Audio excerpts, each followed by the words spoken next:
This is Support is Sexy, episode 128, with Beverly Stewart, President and Director of Back to Basics Learning Dynamics.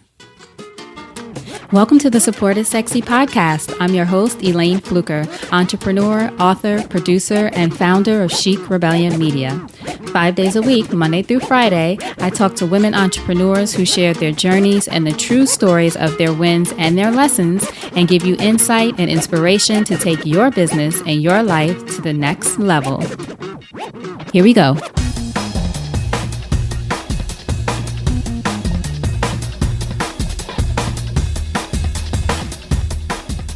Hi, everyone. Welcome to a new episode of Support is Sexy. I'm excited to have you here. Hopefully you're excited to be here because it would not be the same without you.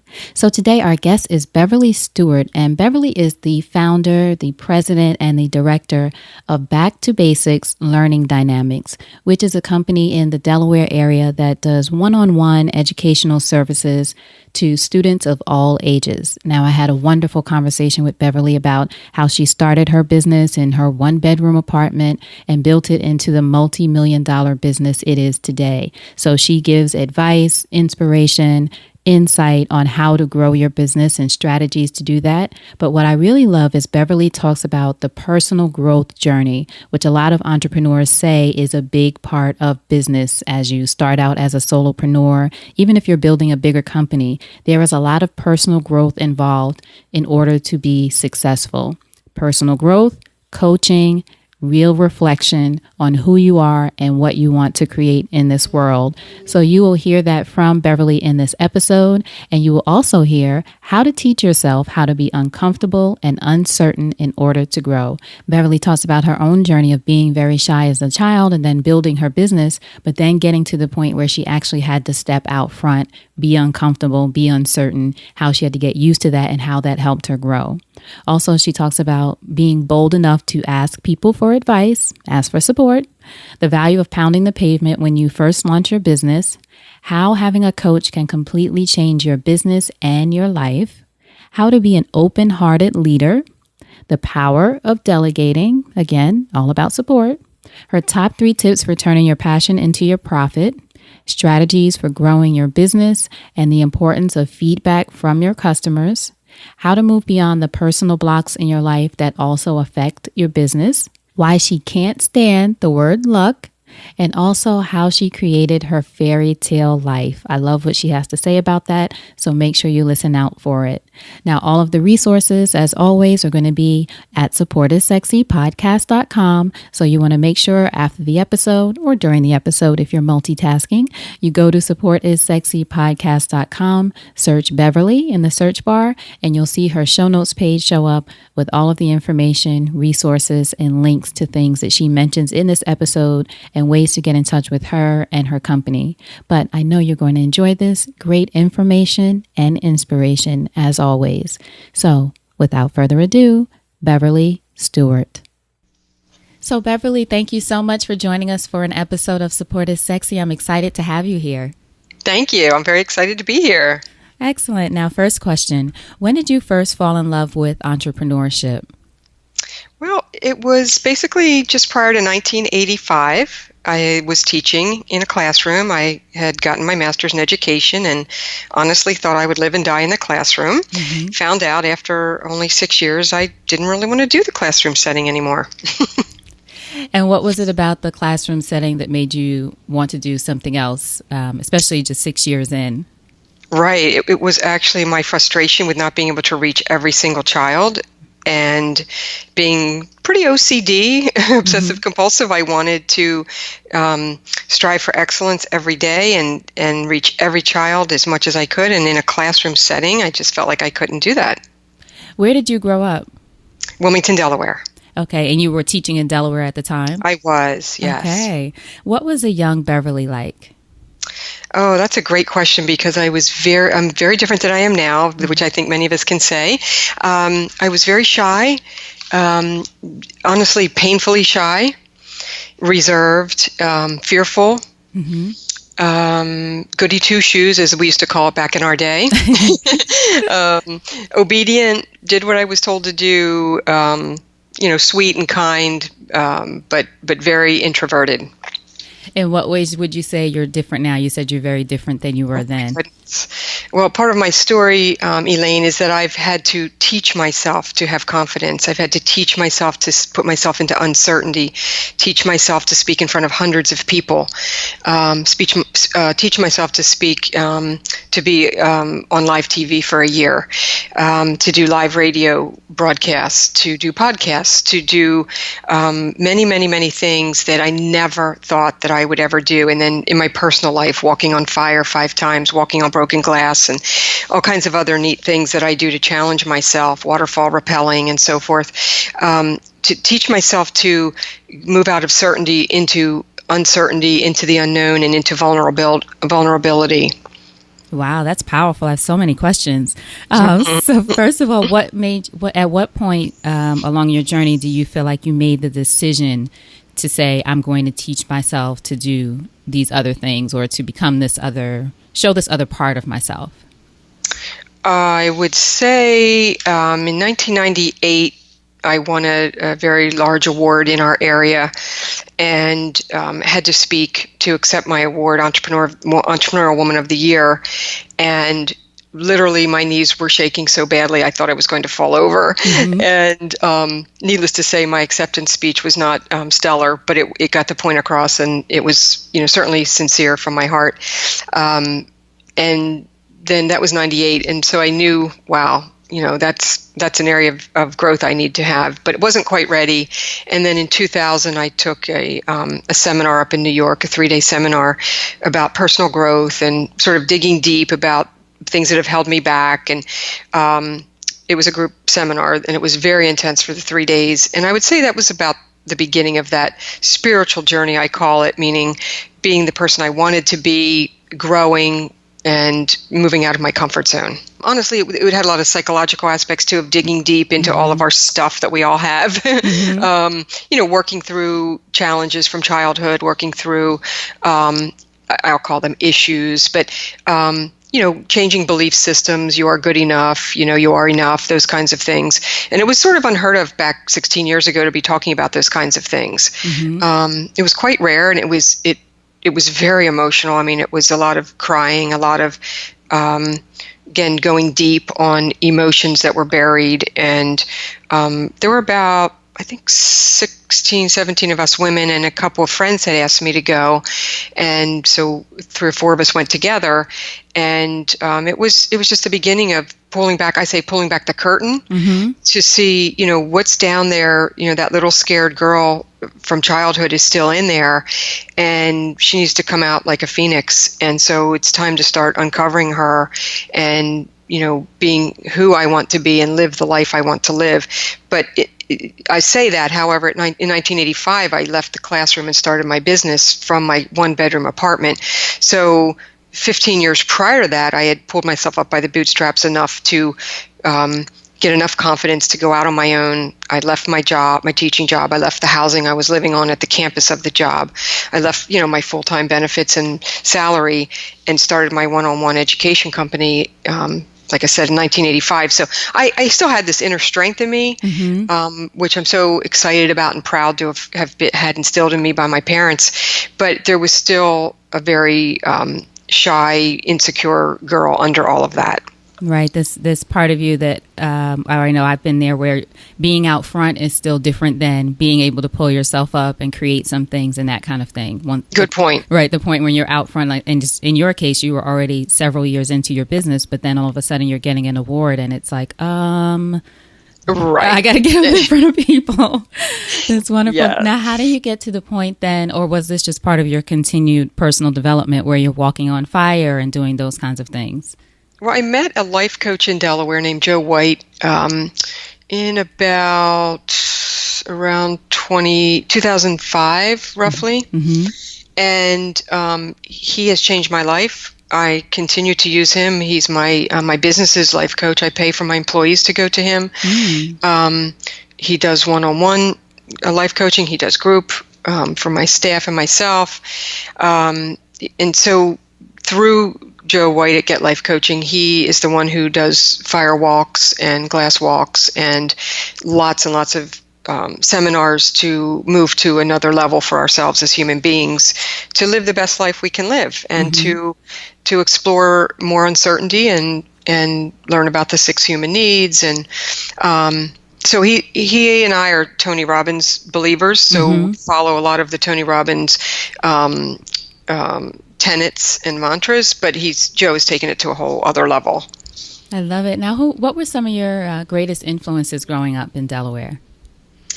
So, I have to start with my parents in this respect of my mother was very soft and kind and gentle and sweet, and those kinds of traits that I've always been proud to have gotten from her. And my father was, although he ruled with an iron fist, he was very, very driven, very competitive, outspoken, spoke his mind. And so I have a little bit of each of those, and once I figured them out and didn't see them as weaknesses or as flaws, once I figured that out, then I learned to embrace them and honor them and use them to better myself and better the world. So those are my first 2 influences. And how do you feel like what you learned from your parents, or in the case of what you just mentioned, seeing these traits as strengths instead of flaws, how did those play into the business that you ended up creating? Well, that's a great question, Elayne, because although my parents never went to college, and I grew up in a blue-collar, middle to lower middle-class family, there was a huge priority on education. Mainly because neither of our parents could go to college, and they just always saw that was such a pathway, education. And they felt that my brother and sister and myself were candidates for college, and that we could, have a better life because of it.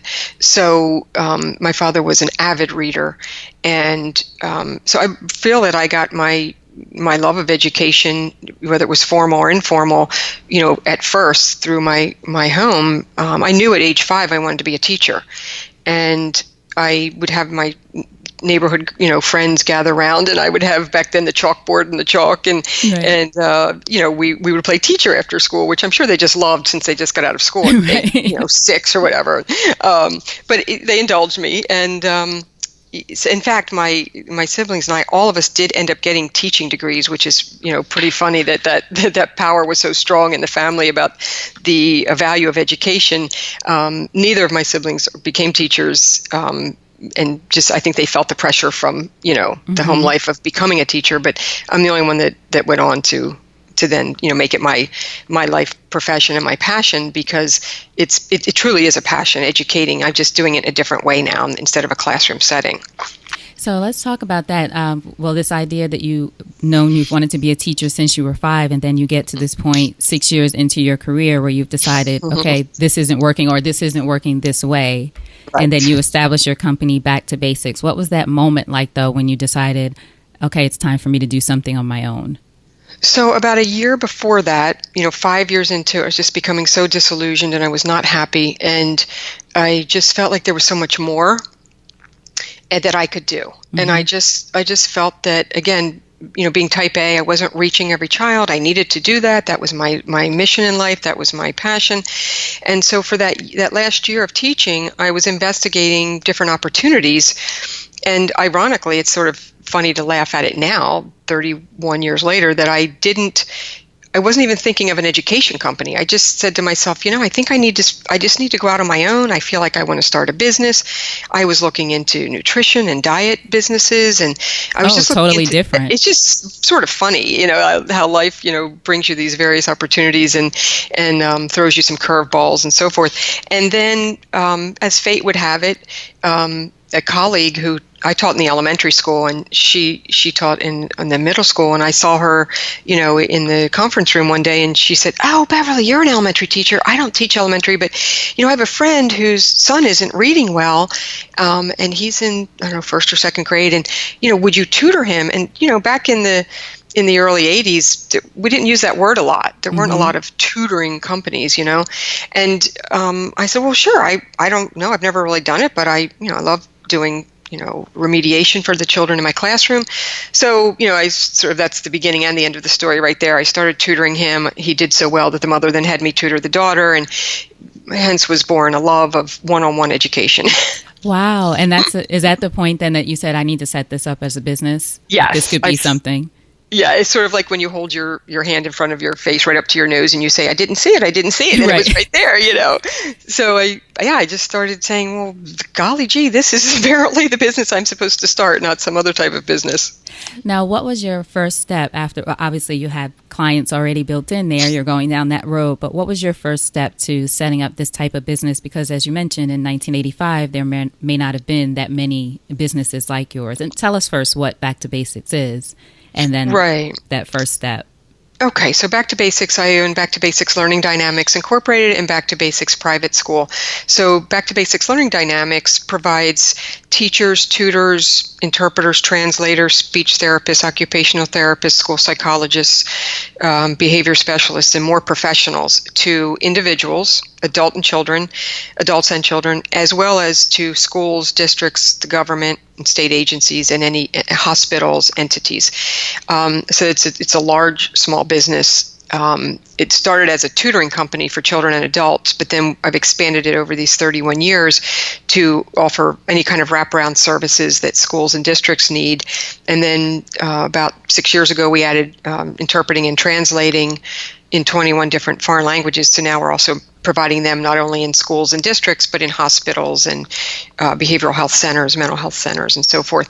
And then I have Back to Basics Private School, which is a very specialized school taking only 15 students a year with one-on-one instruction to get them over a hump. We typically only keep students 1 to 3 years, 1 to 3 consecutive years, to help them get over a very tough time in their lives. Maybe they're having depression, anxiety, bullying, school phobia, any number of issues that are going on. Maybe they have special needs as a learner, and the parents do not feel that their current school settings are adequate. So that's a whole separate part of my company. And then the first steps, certainly we weren't all that. No company is all that when they first start. Right. So really, when that eureka moment came to me in that final year of teaching, I really only had these 2 clients, this sister and brother, and I just started researching. And now remember, computers weren't around. We didn't have anything technological like that. So really, I made phone calls. Right. I did whatever kind of research I could do. I mean, back then we had typewriters. That's that's what we did. And so I would call different people that own different types of businesses and ask them questions. I would call attorneys and bookkeepers and consultants and just see what I could get for free. You know what I mean? Just a little bit of, could I have 10 minutes to pick your brain kind of things. I didn't want to take advantage of people's time, but I didn't have the money, to pay for these professionals. And I had a lot more people very open than I would ever expected, because again, as you mentioned earlier, people like to talk about themselves, and, they were open to give me some advice. And so honestly, what I did is I kept my teaching job. I was always a saver, very good with money. No matter how little I had, I was always a big saver. And so I then took on 3 or 4 part-time jobs in that last year, pet sitting, going to homes and selling toys, like a Tupperware lady, but with a toy company, and doing, other kinds of part-time jobs so that I could just sock away as much money as I could. And then when I started, I literally started by what I called pound the pavement. I would call principals, and I would call pediatricians and guidance counselors and anybody that would listen to me, and ask if I could come in and just talk to them briefly about a tutoring company that I was starting. And again, there was really one company, and they were going out of business back then. And then there was one other company which was stable in our area that was doing tutoring. So it was really novel and unique. And so they were very open to it. Nowadays, it's hard to get in the door because there's so many of these types of companies, not with our scope and breadth, but still, there are a lot of companies that provide services to schools. And so I just would, call up and ask if I could come in and set up an appointment, and many, many people said yes. And I really spent hours and hours a day marketing myself and going around face-to-face, which I still believe is one of the best ways to do any kind of networking. Mm-hmm. And it started to grow, and within the first 8 or 9 months, I had to hire my first employee because I couldn't handle all the work. Wow. And so it was already, in the black after those first 8 or 9 months, and it was just very well received. And I got 2 job offers actually when I went around, and I said, well, thank you so much, but I've just left the teaching profession as we know it, and I appreciate and then my statement was, if you believe in me that much, please send me your students to work with. Very good. Now, was there ever any point in the journey, well, first of all, did you have a sense or a blueprint, or what did you follow in order to know sort of what to do, or did you just go with your gut? So, for example, going out and saying, okay, I'm just going to go to the schools and explain what I'm doing and see if they'll send me their students and that kind of thing. What was the blueprint that you followed, if there was one? Yeah, I mean, I did do a very mini 1, 3, and 5 year plan. But it was very rough, and I hadn't, honestly, even to this day, I've never taken a formal business course. I don't have a business degree. I've, a master's and beyond in education, but I just did like you said, from my gut and in my heart, what I truly felt I needed to do, because to me, there is a piece of entrepreneurship that is common sense. And providing what is needed. I mean, that's the first tenet, what makes you different from someone else, or where is there a gap in the industry that's not being filled? And so I just had this passion for this one-on-one education. And again, it wasn't being met much by any means in our area. So I was fortunate enough in that respect, and just went with what I truly believed in. And because of that passion, I was told that when I went to these various appointments and meetings that, wow, I can really tell you believe in what you do. And oh my gosh, I can't wait for you to work with our students that need help. So it just was from the heart and from what I truly believed in. And I have to say, business-wise, I've had to learn a lot by the seat of my pants. I don't necessarily recommend that. It's sort of the long way around. But it's a solid lesson for sure. And as any of us know, all the book knowledge in the world doesn't prepare you 100% for the real world. Got to get out there. Exactly. So I would, if someone asked me, well, would I do it the same way over again? Of course, because that's my life, and that's fate, and that's the destiny that was given me and that I chose. But I would still say to others that are going into any field, you really should do, maybe take some courses, maybe get a degree in it, have a little more prep in front of you so that you don't always have to learn everything the hard way. And also for you, you mentioned that you now work with a business coach for yourself and for your business. Has that been important for your success as well as you continued on? Oh, yes. Oh my gosh. Honestly, Elayne, it has been life-changing. Literally life-changing and business-changing, more than I ever imagined. And what's one way that you can think of that you think has truly been a pivotal point in working with your coach for your business or yourself, whatever you're open to share? Sure. Basically opening my mind, getting me out of certainty. And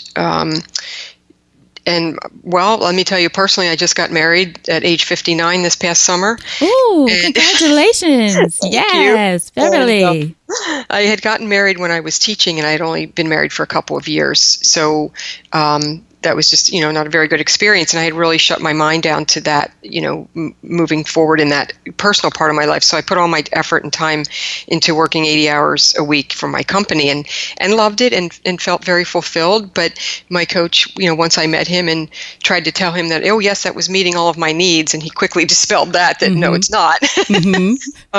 So he helped me to open my mind, and then, met my future husband 4 years ago. And so on a personal level, I feel like I'm a whole new person there. But certainly with my business, it's made me a different manager, different supervisor, different boss. I used to be very strict and stringent, sort of the way I was raised, very black and white kind of, this is how you do it, and this is how it needs to be done kind of thing. And then the more I was able to open my mind, 4 + 1 = 5, but so does 2 + 3.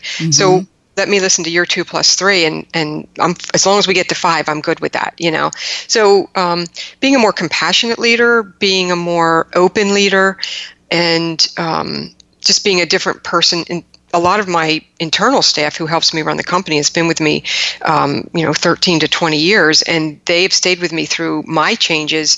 And yes, they admit they've been for the better and for the positive, but they've grown too. And I always kid people and I say, if you don't want to grow, don't work here, because I'm going to ask that of you. Well, that's what they say. I've talked to, I think it was Jen Groover actually, who said that personal growth is such a big part of your business life or about business. It'll personal development. It'll truly challenge you in ways life or other things have not. Oh, very true. Yes. Yeah. So what would you say now? We know you started your business in your one-bedroom apartment in 1985, and it has received numerous awards, a long list of wonderful awards, including being one of the fastest growing companies in Delaware. I think it was in Delaware. In Philadelphia area. Philadelphia Top 100. Excellent. So what would you say then has been the key to your growth? Because you told us all of the things that you've expanded into now in different areas of education. And that's a key word right there, expanded, listening to your customers, listening to your community, filling needs, filling voids. Zig Ziglar's, and I'll paraphrase it a little bit, but I always enjoyed following Zig Ziglar back in the day. He always said, if you help enough other people get what they want, you'll get everything you want. Yes, I love that quote. Yeah, isn't that great? Yeah. And wonderful man he was. And so I just believe that if I can help my employees, get everything they want, if I certainly help my clients get what they want, if I come to a meeting of the minds and try a win-win every time I do anything, personal or professional, then I can always be a vibrant company and a relevant company. So, back when I started as the tutoring company for children and adults, it was just a handful of subjects that I was capable of teaching and tutoring. And now we have over 60 some subjects that we tutor because of all the people, we're able to hire. And by having all these other ancillary services, we've become very valuable for, like I say, schools, districts, the government, the state, because we are basically a one-stop shopping for them. So they can do contracts with us in many different areas, and it doesn't limit us. So I feel that when the recession hit, I feel that if we had just been a tutoring company, we may not have been here. So it's important to have other things going on at that time. Yeah, multiple services, multiple income streams, and just being valuable to who you serve. Is that something that because I know you also have a consulting business and work with a lot of startups and other entrepreneurs. Is that something that you suggest, this idea of looking at multiple ways that you can serve your customer? Yes. And I mean, we have lots and lots of services, and there are times that I curse that and times that I bless that. And so I do tell others, first of all, we don't get into all of those at once. This has been an evolution of decades. And I don't necessarily promote that they get into this many services, because I can look back and say, well, maybe sometimes it can be too many if you don't want to be the size that we are. And if you don't want some of those challenges that it requires. So, but definitely, multiple services and being more valuable to your clients and customers is always going to be a tenet that I would support. And do you do anything like surveys or things like that with your customers? I'm just curious. Yes. Okay. So I know you have great videos and feedback and testimonials on your website, which I'll have links to that people can see. But I was just curious as to how you advise people get that feedback from the customer. It's actually asking them, right? It's crucial. Exactly. And Elayne, that it's as simple as, and sometimes as hard as, but it's as simple as asking. Right. And certainly, before we had computers and all the social media and so forth, it was, calling them up or seeing them in the waiting room and asking them, various questions, but some concise questions that they can answer quickly, and a scale of 1 to 5 kind of thing. And, of course, now we do it by SurveyMonkey. And then if they don't answer that, then we call them and, literally, can we ask you, questions in a 5-minute window? Would you be willing to answer these for us? But just having open dialogues. They don't have to be, if it's a formal survey, yes, that we have a system for, but it's also just talking to your clients, talking to the districts, the heads of the districts, the principals, talking to the heads in the state agencies. How are we doing in this area? What else would you like to see from us? What would you like us to do differently? Are there other services you would like us to start providing? That is one of the ways that we've grown, by the way, is just I've had people say to me, you know what you should do, Beverly? We love your company and you guys are just so great, but if you also offered such and such, we could have you do that for us. So I have I feel like I'm very supported in the community. Mm-hmm. And so we get ideas, even when we don't ask, we get them offered to us, which is wonderful. And do you sort of look at a pattern and see that, okay, several people have asked us about this specific thing or a variation of this thing, maybe we should look at that? Yes, right? Yes, absolutely. Because you can't obviously go after everything, but... That's right. And I had a former consultant many, many years ago, and he used to call it a bunny trail. And I always use that, even this many years later. I say, my staff that's been with me so long, we even say that, well, I'm not sure if this is a bunny trail or if this is something viable that we should get into. But, I was thinking about this, and I say, hey, let's look into it, Mm-hmm. And with the glory of having, the internet and the tools that are available to us nowadays, I often wonder how we ever got by when we didn't have any of that. But I know, can't remember that time, right? It's just like, how did I remember even which direction to drive in? It's just like you don't even know how things happen. Exactly. I mean, we got by, and I guess maybe we were a little bit even more resourceful back then because we didn't have much to rely on. Right. Now, explain to us Back to Basics private school, as you mentioned, from K through 12, and you mentioned that you only accept 15 students a year. Is that for the whole school or each class, or how does That's for the whole school. I'm very intrigued. How does that work? And we also, I didn't mention a component of that is that we have federal approval to accept students from international students from all over the world to come directly from their country into our school. So it's through something called SEVIS, Student Exchange Visitors Program. So we take students, American and international students, and again, it's not meant to be a school that they go, from K to 12 in. Mm-hmm. Whatever year they're entering, and we do see a disproportionate number of high school students since the recession hit. I'm thinking maybe because parents don't want to spend the money if they didn't have to, with money being tight. But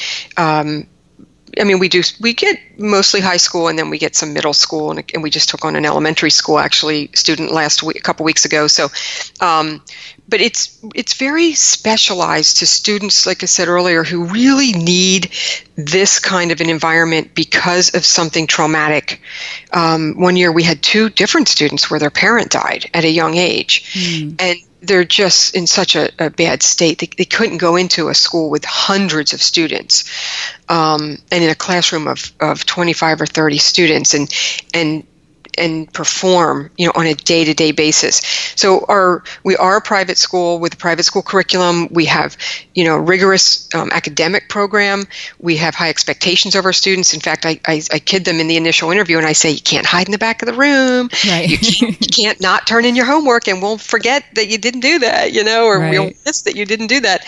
But so it's, the expectations and the standards are very high in our school, but they don't have to deal with all those students in the classroom, all those students in the hallways, in the lunchroom, in the sports activities. It just becomes overwhelming when you're having a tough time in your life, or if you have a special learning need and your self-esteem is really down. You just can't seem to cope with the way the teaching style is not matching your learning style. So there are lots of different reasons, but it's basically because our school meets the needs of students where another school is really not meeting their needs, or even in some cases, many other schools. We have some students that come to us and they've been in 5 schools in the last 6 years. And then they find that it's nurturing and accepting, non-judgmental. I mean, we have transgender students, we have gay students, we have straight students, we have gifted students, we have learning disabled students. I mean, it runs the whole gamut.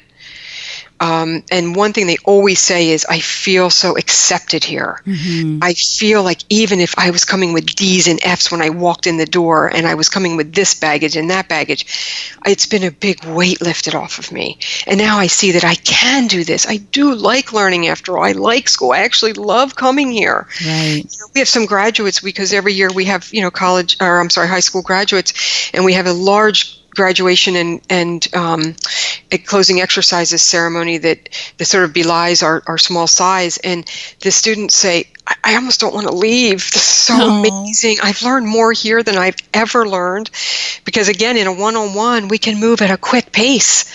They're just amazed. Oh my gosh, I learned more here in the last week than I did in a month at my other school. And it's not that other school's fault necessarily. In fact, many times it's not. The student wasn't open to it, or the teacher had to deal with all kinds of things in the classroom, or the student just wasn't in a good place. So it's phenomenal to watch these lives being changed. They're changed through tutoring, and they're really changed when we have them every day in a school. So is it it's an actual building that you have that the kids come to for the private school, right? Yes. Now, is the goal for them to stay there, as you mentioned, a few years and then go back to, if they don't graduate by that point, go back to a classroom environment? It is actually, Elayne. That's exactly right. So they'll stay 1 to 3 years with us, typically 2 to 3, because we're sort of like Humpty Dumpty putting this student back together again, and we have to. We have a lot to work on with their self-esteem, with their academics, and so sometimes 1 year isn't enough. We also take mid-year enrollments. We have a rolling enrollment throughout the year, so we often take students this time of year when it's a natural break over the holidays. We actually take students in the spring. Sometimes they have to continue with us into the summer because they're coming so late in the year. But it's, 1 to 3 years is what we request and require. And for each student, it's different as to what they need. And we do ask that the parents consider when they're coming in, that not only do we want them to consider 1 to 3 years, but we want them to already be thinking about where they might want to transition, because we do want them to move into a more traditional setting. Now, how did you get to the point where you decided that, because you already had the back to basics training, one-on-one training or tutoring, and then the school is something separate. How did you get to the point where you decided, I think we need to set up a school environment as well? That, again, a great question. It's sort of two answers. One is request. It's sort of feedback. It echoes what we talked about earlier today. Is that yes, parents asking for it, school districts asking for it, but mostly parents, because the school districts don't pay us for this, but they just saw the need. We need something different, and they knew that we were doing so well with the other types of services we were providing, and also with the need being there, and an employee that I had hired as an assistant director with me to help me run the company in general. She had some new innovative ideas, and she sort of helped ramp it up. And I had bought a bigger building in 2000, and so we had more space. And so all those factors came together over the next couple of years, where we said, you know what? We have the space, we have the staff. Why don't we consider ramping this up? We have the requests. So it all, as most things in life, opportunity, meets preparation. Right. So. Excellent. Now, did you get any investors for your business when you first started, or did you, as you mentioned, you saved and did all that stuff to make the transition? Unfortunately, I don't really believe in that. I've taken out a mortgage, to buy buildings for my company, but I'm not really a big believer unless I absolutely would have to take out a loan to handle something. I prefer to do it on my own. And so, no, fortunately, when I was, 1985 elementary teacher in my 20s, starting a business, I needed paper, pencils, and books, and it wasn't an expensive business to start. Now, of course, nowadays, obviously, there's a lot more expenses, being the multi-million-dollar business that we've grown to. But I just have always felt that, if there's any way we can possibly do it on our own, I would rather do it that way. Interesting. I love that. And I think it's funny, as I've learned more about business over the years, it's sort of things are sold as, oh, yeah, you have a business, you get investors, and then everything works out fine. That's how it's supposed to work. But there's so many other options and benefits, actually, to not necessarily going that way. Nothing's wrong with it. But as you said, there's a way you can figure out a way to do it on your own most times. We just sometimes believe that we have to have someone else there to invest in the company before we move forward. Right. No, I definitely agree with you completely. Now, if there's one thing you wish you knew or someone would have told you when you first started your business, what would it be? Lighten up. Loosen up, lighten up. Yeah. I was very intense. I still have traits of that. I think any successful person does. And it can serve us well, and it can serve against us or not serve us. Yeah, I would definitely say that. Just and to be, as I said earlier, be a little just a little less rigid. So that ties in with the loosen up and lighten up. Would you say there is any point along your journey where before you were able to loosen up that may have been sort of a block for you? We talked about some blocks earlier.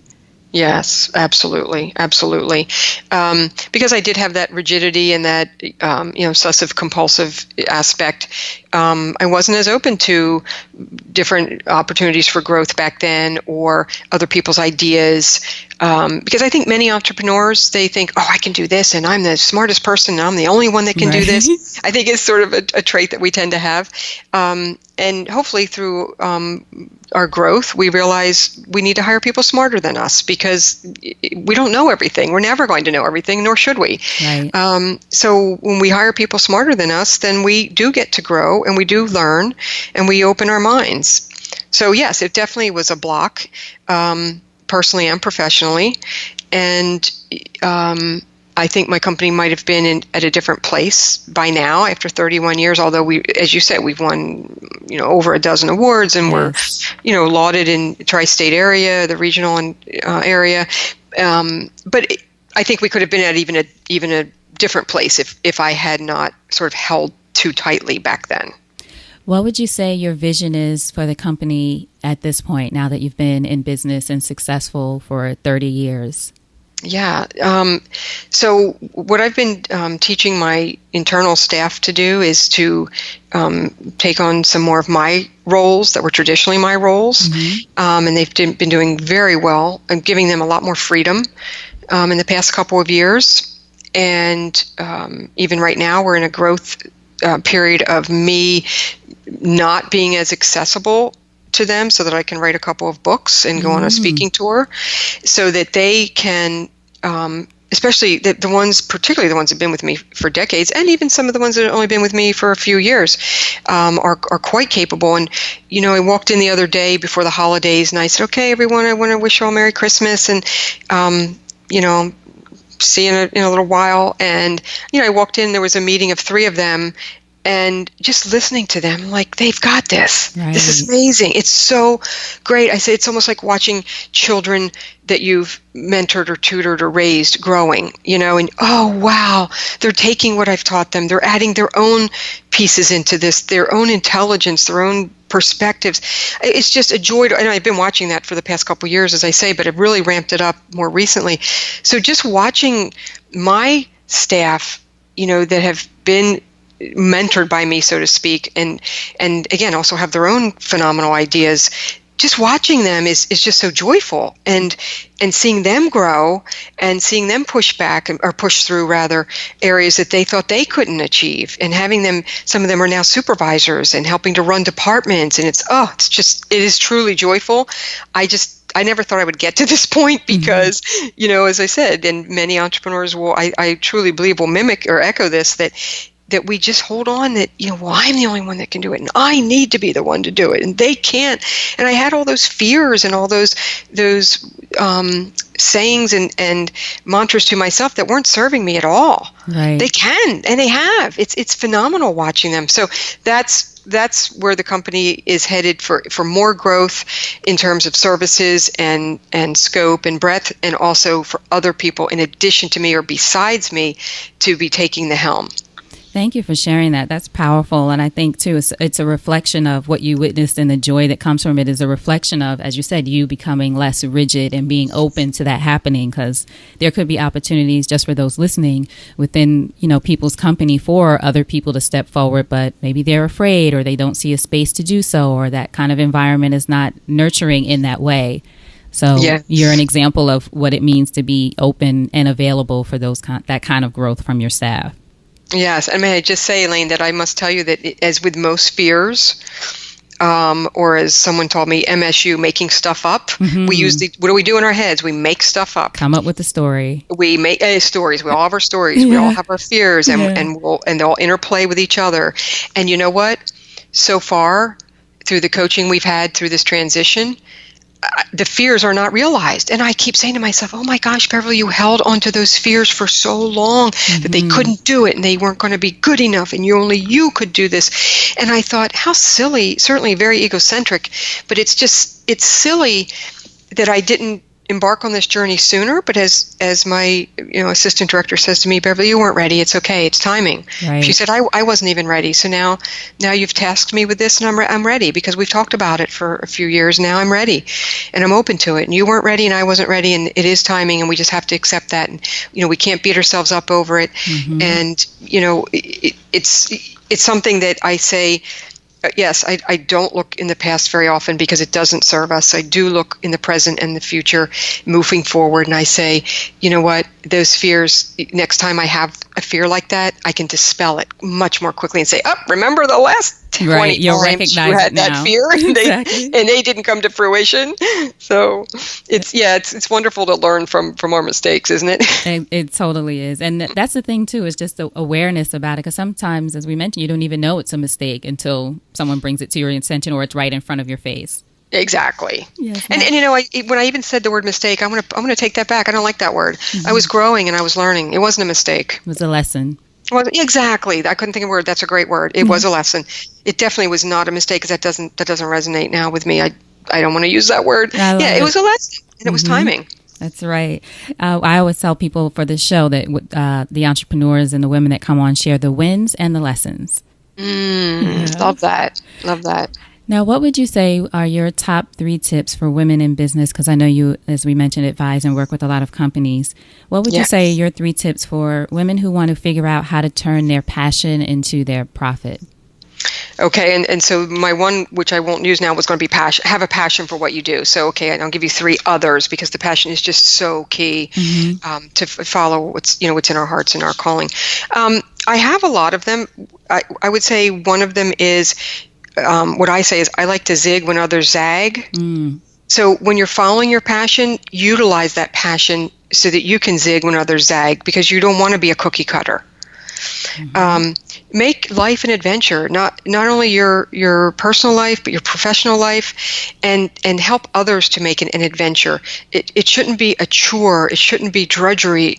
It shouldn't be all challenges. Make it an adventure. Open your heart and your mind to grow, and that ties in, with it being an adventure. And always give more than you get, because you always get more than you give. I love that. Yeah, it's. I thought of that, I don't know, a couple months ago when I was starting my book, and I wrote it down. I said, always give more than you get, because you'll always get more than you give. I love that. I might have to put that on my wall, Beverly, and put your name under it. That's really powerful. Thanks. Excellent. Now, what would you say entrepreneurship has taught you about yourself as a woman? Oh my gosh, that I can have it all. That you can. Yes, absolutely. I've created the life of my dreams, and well beyond my dreams, personally and professionally. I've gone so far beyond anything I ever thought of as a child, as a teenager, as a young adult, as a middle-aged adult. I have truly created my life. And when people say to me, which I hear often, "You're so lucky," I can't stand that word, Elayne. I can't stand that word. And you don't want to keep me on here another 20 minutes, but let's just say it's not luck. Right. Tell me, though, why can't you stand that word? What is it about that word? Oh, I have an idea, but I'd love to hear what you think. I don't personally believe in the word luck. I don't even know that we should have it in existence. But I truly believe that every one of us, anyone and every one of us, can create who we want to be, create who we truly are deep down, and create the life that we want. When I got married, my then fiance took me to Italy to marry me in Italy this summer on the Amalfi Coast to have a dream wedding. And everyone said to me, and this is the beginning of my book, it starts off with, "Your life is a fairy tale. You have a perfect life." And I said, "No, I don't." But I do have a fairy tale life, because I created that. I definitely don't have a perfect life. I don't want a perfect life. I wouldn't grow or be challenged. If I did, it wouldn't be very fun. But I do have a fairy tale life, and I do have that recently, because I've opened up my mind and my heart to have that. You wrote that fairy tale. I did. I always say I love this idea of women being empowered to control their own narrative.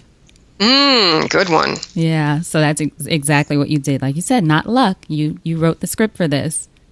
I did. down to literally writing out the man of my dreams and literally writing out the business of my dreams and fulfilling who I am deep down that I had lost for quite a long time. Now, when you wrote it out, was it sort of in a journal, or was it just writing out a list, which I know a lot of entrepreneurs or creatives or people creating something do? Well, the funny thing is it's been homework from my coach. Mm-hmm. He's big on writing. It sounds like it. Our homework is you have to write because you really clarify a lot more when you write, and you commit to a lot more when you write. And I write, pages. It's not really, I don't really call it journaling. I don't really call it creative. I just call it getting my thoughts and my emotions on paper, and then working through those. It's nothing fancy. It's very basic in many ways, but most of us don't do it, and I didn't do it for the longest time. Just a few more questions for you. This has been really great. What would you say your support network looks like? Oh my gosh. Certainly starting with my husband, but my staff and the people that work for me, whether they're in the internal part of the company, helping me run the company, or they're the employees that are out doing the actual work. I feel tremendously supported by my community, by my clients. I mean, I have relationships that are lifelong relationships through owning my business, and continue to develop new ones of those that are just so heartfelt and touching. And a lot of people think that when you're in business, you can't really have a heart. You have to be in your head all the time. And that's so wrong, because that's where I stayed for a very long time, was in my head and not enough in my heart. And you can be a manager and a supervisor and a successful entrepreneur when you're in your heart and your head, and using them in tandem. Or sometimes you have to be just in your heart, and sometimes you have to be just in your head and make a business decision or fire someone or whatever you have to do. But it's just so important that we just truly look at ourselves. And I always say, pull back that curtain. Don't be afraid to pull back the curtain, because there is a true you under there, and it may not be easy. It's not, in fact, it's not easy. I spent a lot of time crying over certain things I hadn't worked through. I spent a lot of time angry over things I hadn't worked through. But it taught me as a woman that I'm stronger than I ever thought, and I knew I was strong, but I'm even stronger than that. And it's amazing. Was it that you mentioned crying or being frustrating in those moments? Is it sort of this thing where and I'm asking because I've experienced this, where there's something, but you don't know what that something is? And you have to get the support in figuring it out? Yes. Yeah. Yes. And the fact that my staff supports me so much, and like I said, have been with me for years, and have seen me in some of my worst times, and they're still there, and are now seeing me as I have become more of the phoenix, that they're still with me. They just embrace my growth and embrace their own personal growth. So they are incredibly supportive. Excellent. Now, in closing, if you think over your life and career, and you had the chance to thank only one person whose support was critical to you personally or professionally, who would that be, and what would you say? I'd have to say my father, because although we didn't see eye to eye during his life, and he was my harshest critic, he taught me the most. And I've thanked him once I learned that there were two sides to that coin, and the anger wasn't serving me, and there was a very strong plus side to the other side of that coin. I wouldn't be who I am today without him. Excellent. Thank you for sharing that with us. Now tell us, of course, how can we support you? I'll have links to everything, but tell everyone the websites to learn more about your business and what you're doing and where we can follow you. Okay. Thank you, Elayne. backtobasicslearning.com and backtobasicsprivateschool.com. Excellent. So thank you so much, Beverly. I really appreciate it. I love what you're doing. When I was introduced to your business and saw it, this is fantastic. And then not even just the awards that you've won, which is tremendous, but also just the premise of the business, and that it's one-on-one and really encouraging children and even adults, finding a new way for them to learn and be all of that they're meant to be. And the fact that you have so much more going on as far as just this embrace of personal development. I just love that as well. Oh, thank you so much, Elayne. I really thank you so much for asking me to speak and for honoring what I do and what we do. It means a lot. Thank you for your support. Absolutely. My pleasure. Now, before you go, just a parting piece of advice from you to our listeners. Be open. Be open. Just don't be afraid. There's going to always be fear around us because that life can be fearful, but push through or walk side by side with the fear and say, come on, fear, we're going to go together. Don't be afraid of change. Don't be afraid of not changing. Be afraid of not changing. I love it. Beverly, thank you so much. Hold on just a second. Okay. All right. Thank you so much for listening. I hope you enjoyed that episode. And the challenge for you is to take at least one thing. You can always do more than one thing, but take at least one thing and incorporate that into your business today. Take action today. Also, be sure to go to supportissexypodcast.com to get more information about this episode and to see previous interviews that I've done with other fantastic women entrepreneurs. And while you're there, be sure to go to the free resources button so you can see what kind of resources I'm offering to you guys. Right now, it is a 3-part audio training on how to make brave decisions. The decision to do something is sometimes scarier than even the actual doing. So go to supportissexypodcast.com, go to the top, click free resources, and download that free audio training. All right, so thank you so much again for listening. Until next time, you know what to do. Go out there and create something sexy, and I'll talk to you soon. Take care.